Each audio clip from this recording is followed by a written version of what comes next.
3 chances to banish a shadow. The first attempt. Mortagog braced himself against the altar's shattered lip, his gnarled fingers clutching the cold obsidian casing of the thornlight lens.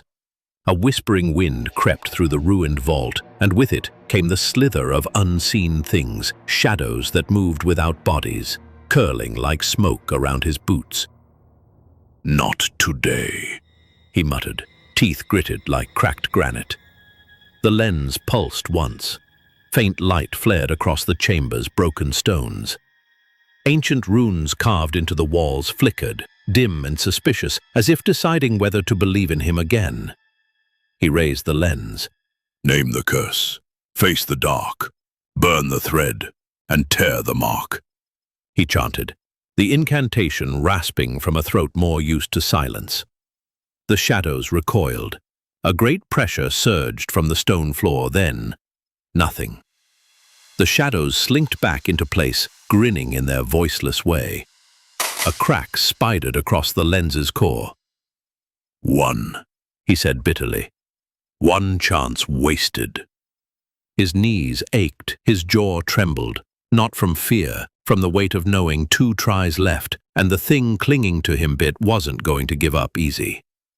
He didn't know where the curse ended and he began anymore. They'd called it a lingering effect from the war, a tether from some spell long forgotten. But Mortagog knew better. This was punishment.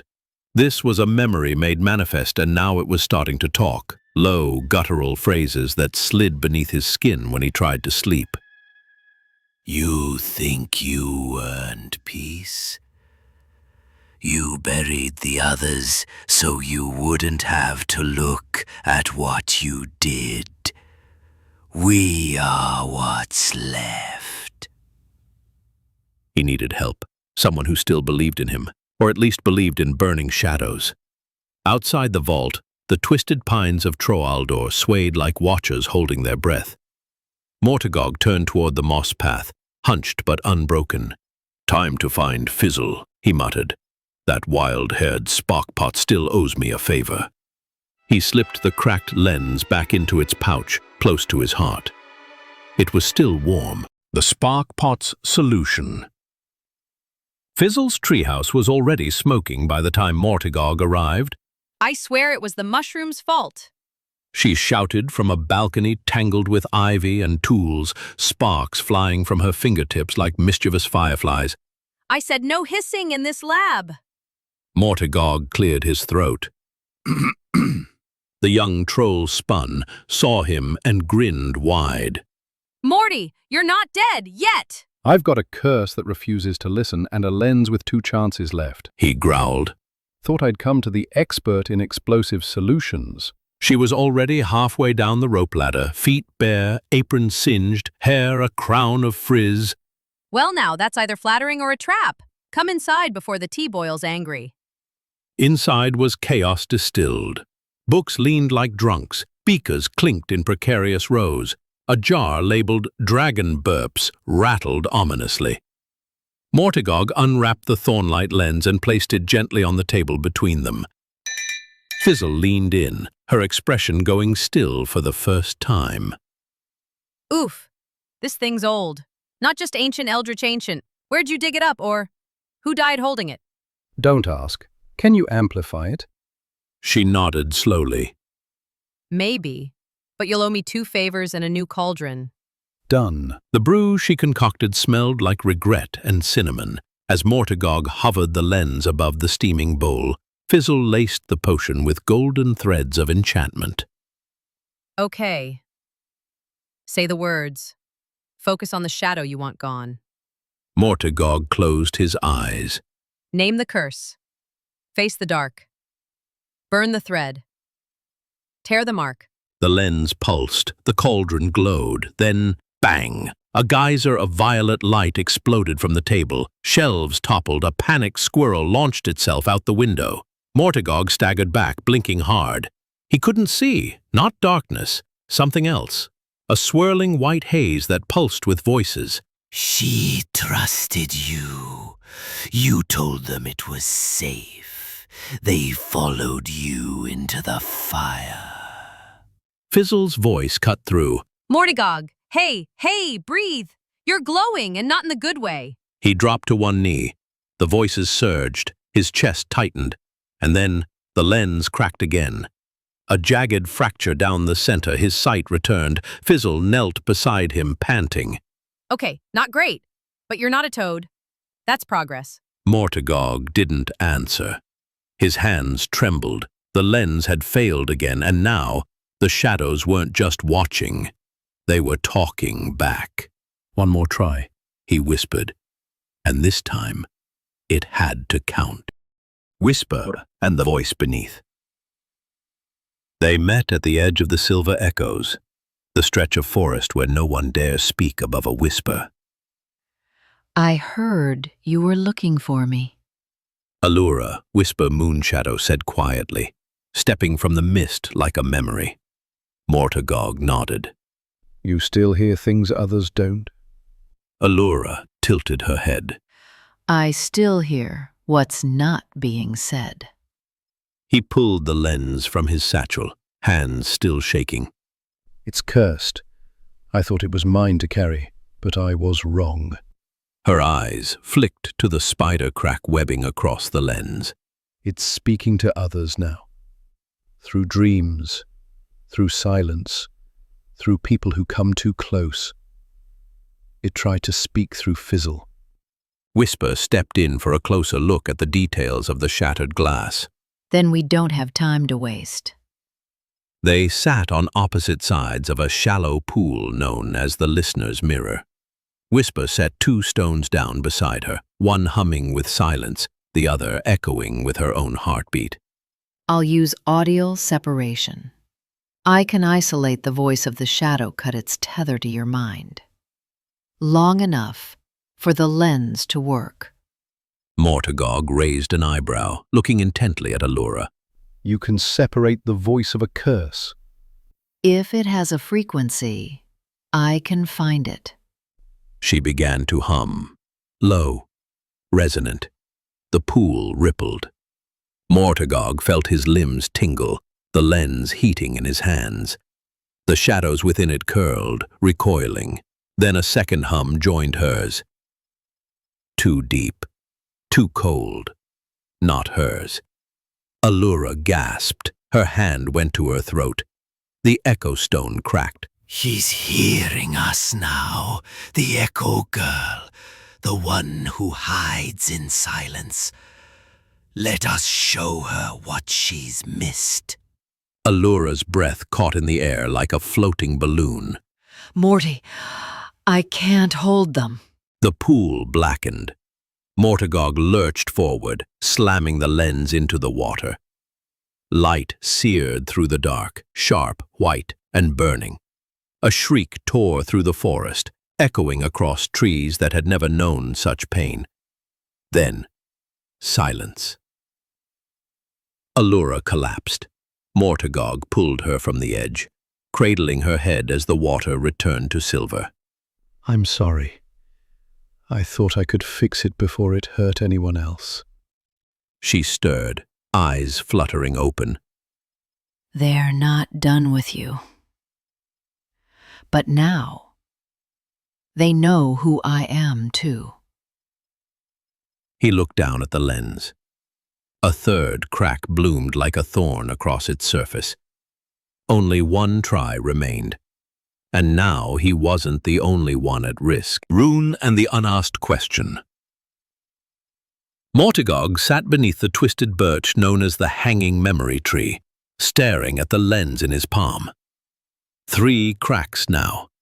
It looked like it was barely holding together. Like he was barely holding together. He hadn't slept. Couldn't. Every time he closed his eyes, the shadows sang lullabies, laced with guilt and screams. Footsteps rustled behind him. I brought snacks. He turned. It was Rune standing before him. The troll child looked like a half-dressed whirlwind leaves in his hair, glitter on his cheek, and a satchel far too big for his size swinging from his shoulder. I told you to stay in Trollstone. Rune shrugged and plopped down beside him. I told you shadows were boring. Guess we're both bad at listening. I've got one use left. One. If it fails, the lens breaks, and maybe me with it. Rune didn't say anything for a moment. He just opened his satchel and pulled out a glowing mushroom, a rubber duck, and a half-eaten acorn biscuit. What if it's not supposed to destroy the shadows? Mortagog gave a frown that made the shadows even darker. That's what it was made for. Are you sure? Maybe it doesn't work because it's not doing what it was meant to. Maybe it's like trying to use a telescope to dig a hole. It's still a tool, but you're using the wrong end. Mortagog stared at him while trying to make sense of his strange riddle. It burned the shadows when I activated it. It burned the shadows when I activated it. Rune took a bite of the half-burnt biscuit.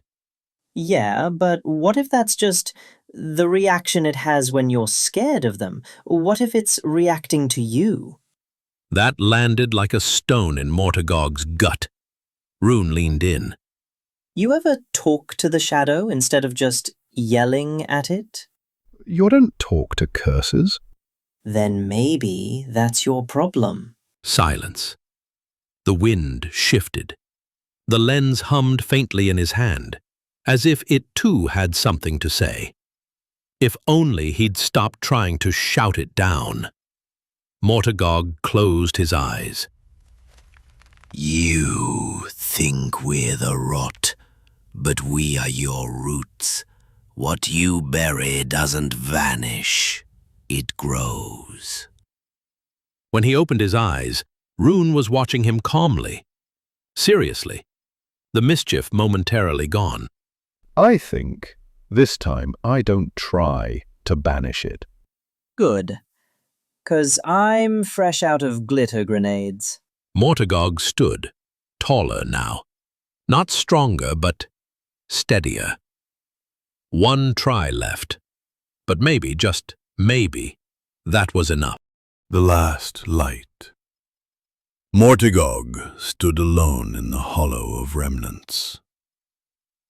The thornlight lens trembled in his hand, its 3 fractures glowing faintly. It was no longer a tool.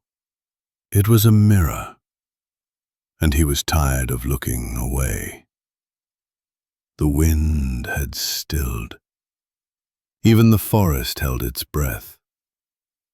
Shadows crept across the moss-covered stones, not like smoke this time, but like memory.